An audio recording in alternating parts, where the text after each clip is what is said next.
আরে আরে, আমার কারেন্ট লেগেছে। আমি আর কখনো আখ চুরি করতে আসবো না। কে আছো, আমাকে বাঁচাও, মরে গেলাম মরে গেলাম। রূপনগর গ্রামে শেফা শিয়ালিনী তার মেয়ে মিনাকে নিয়ে বসবাস করত। মিনা, আমি কাজে যাচ্ছি মা, তুই সাবধানে থাকিস, তাড়াতাড়ি ফিরে আসবো। আচ্ছা মা, যাও, তাড়াতাড়ি চলে এসো। আর আসার সময় আমার জন্য একটা আখ নিয়ে আসবে। বাজারে অনেক আখ উঠেছে, আমার খুব আখ খেতে ইচ্ছে করছে। কত মিষ্টি, কত মজা।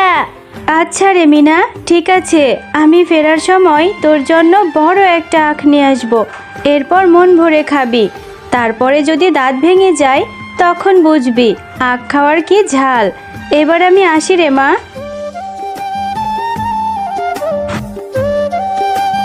কিরে শেফা, রোজ রোজ এভাবে দেরি করে কাজে আসিস কেন? আজকেও তো দেরি করেছিস। তোকে আর আমার বাড়িতে কাজ করতে হবে না। যা, আমি নতুন কাজের লোক রেখে নেব। ম্যাডাম, আপনি আমাকে এভাবে কেন বলছেন? আমি কোথায় দেরি করে এসেছি? আমি তো সময় মতো এসেছি। এভাবে আমাকে কাজ থেকে তাড়িয়ে দিবেন না। মেয়েটাকে নিয়ে যে না খেয়ে মরতে হবে। আরে, তুই খেয়ে থাকবি না না খেয়ে থাকবি সেটা আমি কি করে দেখব বল? আমি নতুন কাজের লোক পেয়েছি, তাকে সস্তায়ও রাখতে পারবো, টাকাও কম। যা তো। বাঘিনী মামি যে কাজ থেকে তাড়িয়ে দিল, এখন যে আমি কোথায় যাব? যাই, মেয়েটা একটা আখ খেতে চেয়েছে, বাজার থেকে একটা আখ নিয়ে যায়। এরপর শেফা বাজার থেকে একটা আখ কিনে বাড়িতে চলে যায়। মা, তুমি আখ এনেছো? আমার জন্য কত বড় বড় 2টা আখ এনেছো। দাও মা, আমি খাই। ও মা, তোমার এত মন খারাপ কেন গো? তুমি চুপচাপ আছো, কি হয়েছে মা তোমার? না রে মা, কোথায় আর মন খারাপ, কি করব বল? আমাকে যে বাঘিনী মামি কাজে থেকে বের করে দিয়েছে। ওরা নাকি কম পয়সায় ভালো কাজের লোক পেয়েছে। এখন আমি কোথায় গিয়ে কাজ খুঁজবো? আমাদের যে এখন থেকে না খেয়ে মরতে হবে রে মা, কি করব বল? মা, তুমি চিন্তা করো না, আমার মাথায় একটা বুদ্ধি এসেছে। তুমি যে আখ দুটো এনেছো, এই আখ দুটো কেটে কেটে আমাদের বাড়ির পেছনের জমিতে লাগিয়ে দিই। তাহলে কিছুদিন পর আখ বড় হলে আমরা বিক্রি করব। হ্যাঁ রে মিনা, তোর মাথায় তো অনেক বুদ্ধি। ভালো একটা কথা বলেছিস। আচ্ছা ঠিক আছে, চল এই আখগুলো আমাদের বাড়ির পেছনের জমিতে নিয়ে রোপণ করি। এরপর সেই আখগুলো মিনা ও তার মা তাদের বাড়ির পেছনের জমিতে পুঁতে দেয়। আর তারা তাদের সেই পুঁতে দেওয়া আখগুলো প্রতিদিন অনেক যত্ন নিতে থাকে। মা, দেখো বাইরে কত সুন্দর বৃষ্টি হচ্ছে। আমাকে আর কালকে থেকে কষ্ট করে আমাদের আখে পানি দিতে হবে না, তাই না মা? আমাদের আখগুলো এত পানি পেয়ে এমনিতেই ভালো হবে। হ্যাঁ রে মা, এভাবে বৃষ্টি হতে থাকলে আমাদের জমির আখগুলো তাড়াতাড়ি বড় হয়ে যাবে আর বাজারে ভালো দামে বিক্রি করতে পারবো। হ্যাঁ মা, আর আমি রোজ রোজ অনেক আখ খেতে পারবো। আমাকে আর আখ কিনে খেতে হবে না, তাই না মা? আচ্ছা ঠিক আছে, খাবি খাবি, আগে আখ বড় হয়ে নেক, রাত হয়েছে, চল এবার ঘুমিয়ে যা। এ কথা বলে তারা মা ও মেয়ে ঘুমিয়ে পড়ে। দেখেছো মা, আমাদের আখগুলো কত বড় বড় হয়েছে। আচ্ছা মা, এই আখগুলো এখন কেটে কি বাজারে নিয়ে যাবে? হ্যাঁ রে মিনা, এখন এই আখগুলো কেটে বাজারে বিক্রি করা যাবে, কিন্তু আমি অন্য কিছু ভাবছি রে। এত কি ভাবছো মা? তুমি আমাকে বলো, আমি তোমাকে বুদ্ধি দিয়ে সাহায্য করব। ওরে আমার বুদ্ধিমান মেয়ে, আমি ভাবছি যে বাজারে তো বাঘমামা আখ বিক্রি করে, তাহলে সবাই কি আমার থেকে আখ কিনবে? সবাই তো বাঘমামার থেকেই আখ কিনে। হ্যাঁ মা, বাঘমামা তো আস্ত আখ বিক্রি করে। তুমি আস্ত আখ বিক্রি না করে আখের জুস করে বিক্রি করবে। তাহলে দেখবে এই গরমে বাজারের সবাই তোমার থেকে আখের জুস কিনে খাবে। সত্যি রে মিনা, তোর বুদ্ধির প্রশংসা করতে হয়। বুদ্ধিটা কিন্তু খুব ভালো হয়েছে। আচ্ছা চল, এবার মা ও মেয়ে আখ কেটে তারপর বাজারে নিয়ে যায়। এরপর শেফা শিয়ালিনী আখগুলো কাটতে থাকে আর আখগুলো কেটে বাজারে নিয়ে যায়। আসুন আসুন দাদারা দিদিরা, মিষ্টি আখের রস আছে, মিষ্টি আখের শরবত খেতে ভারী সুস্বাদু। আরে, এই ছোট লোক শেফা শিয়ালিনী আবার আখের ব্যবসা করছে। ও এত আখ কোথায় পেল? আবার আখের শরবত বিক্রি করছে। ওকে কিছুতেই ব্যবসা করতে দেওয়া যাবে না।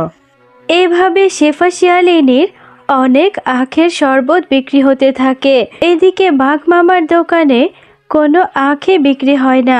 এটা দেখে তো বাঘ মামা রাগে ক্ষোভে গজগজ করতে থাকে। সত্যি গো শেফা দিদি, আপনার আখের রস খুব মিষ্টি, ভারী সুস্বাদু, খুব মজা পেলাম। এরপর থেকে আপনার দোকান থেকে আখের রস খাবো। হ্যাঁ গো, তোমার কি হয়েছে? আজকে এসে দেখে এভাবে মন খারাপ করে বসে আছো। আর আজকে কি তোমার বেচা কেনা ভালো হয়নি নাকি? বাজার আনতে বলেছিলাম সেটাও আনোনি। না গো গিন্নি, কি যে বলবো তোমাকে, আমার যে কোনো বেচা কেনাই হচ্ছে না। ওই ছোট লোক শেফা, ও বাজারে আখের জুস বিক্রি করছে। সবাই ওর থেকে আখের জুস খাচ্ছে, কেউ আমার কাছ থেকে আখ কিনছে না। আমার যে কোনো বেচা কেনাই নেই, এই জন্যই বাজার আনতে পারিনি। ও এই ব্যাপার, তুমি একদম চিন্তা করো নে গো। আজকে ওই ছোট লোক শেফার আখের জমিতে যাব আর গিয়ে সব আখ চুরি করে নিয়ে আসবো। এরপর দেখবো ও আখ কোথা থেকে আনে। হ্যাঁ গিন্নি, তুমি ঠিকই বলেছ।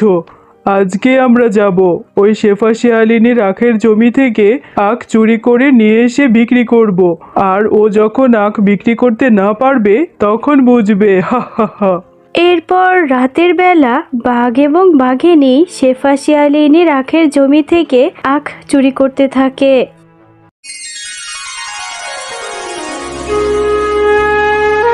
মা, আমাদের জমির আখগুলো কে কেটে নিয়ে গেছে? আমাদের জমিতে যে কোনো আখই নেই। এখন আমরা কি বিক্রি করব? হ্যাঁ রে মিনা, তাই তো দেখছি। কে আমার জমি থেকে আখ চুরি করে নিয়ে গেল? এখন আমি কি করব? আমি কি করে সংসারটা চালাবো? কে আমার সর্বনাশ করলো? আচ্ছা মা, যারা আমাদের আখগুলো চুরি করে নিয়ে গেছে, বাকি আখগুলো তারা আবার আজকে চুরি করবে। চলো এই আখগুলো কেটে নিয়ে যাই। এই আখগুলো কেটে আজকে তুমি বিক্রি করো। হ্যাঁ মিনা, তুই ঠিকই বলেছিস। বাকি আখগুলো কেটে বাড়িতে নিয়ে যায় আর এই আখের আগাছাগুলো আমাদের পুকুরে ফেলে দিই।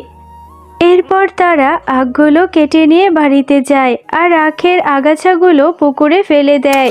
মা, তুমি এখনো ঘুমোচ্ছ না কেন? এত চিন্তা করো না মা, দেখবে আল্লাহ একটা ব্যবস্থা করে দেবে। না রে মা, কোথায় আর চিন্তা করছি, কি যে করব সেটাই ভেবে পাচ্ছি না। আচ্ছা চল, এবার আমরা ঘুমিয়ে পড়ি, যা হবে দেখা যাবে।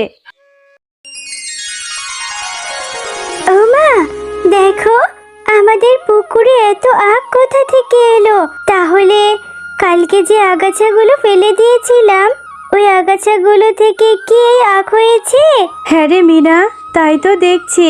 নিশ্চয় আল্লাহ আমাদের উপর দয়া করেছে। কিন্তু ভাবছি যারা আমাদের আখগুলো চুরি করে নিয়ে গেছে, আবারও যদি এই আখগুলো চুরি করে নিয়ে যায়। না মা, তুমি চিন্তা করো না, এই আখগুলো চুরি করতে পারবে না। আমরা আখের পুকুরে কারেন্ট দিয়ে রাখবো। আমরা যখন এই আখগুলো কাটবো তখন কারেন্ট সরিয়ে দেব। এরপর শেফা শিয়ালিনী আগের মতো আবারও বাজারে আখের জুস বিক্রি করতে থাকে আর এটা দেখে বাঘ ভীষণ রেগে যায়। আরে, এই শেফা শিয়ালিনীর জন্য তো দেখছি আমি ব্যবসাই করতে পারবো না। এবার ওর একটা কিছু করতেই হবে। ওর আখগুলো চুরি করে নিয়ে এলাম, আবারও আখের দোকান দিয়ে বসেছে। আরে গিন্নি, ওই শেফা শিয়ালিনী তো দেখছি বাজারে আবারও আখের রস বিক্রি করছে। ওর জন্য আমার বেচা কেনাই বন্ধ হয়ে গেছে। ওর কিছু একটা করতেই হবে। বুঝতে পেরেছি, তোমাকে দিয়ে কিচ্ছু হবে না। এবার আমি যাব, আমি নিজে গিয়ে ওই শেফা শিয়ালিনীর বাড়ি থেকে সব আখ চুরি করে নিয়ে আসবো। এক্ষুনি চলো, আজকে রাতেই যাব। আরে আরে, এই শেফা শিয়ালিনীর আখের জমিতে তো দেখছি কারেন্ট দেওয়া। আমাকে বাঁচাও, বাঁচাও, কে আছো? মরে যাচ্ছে।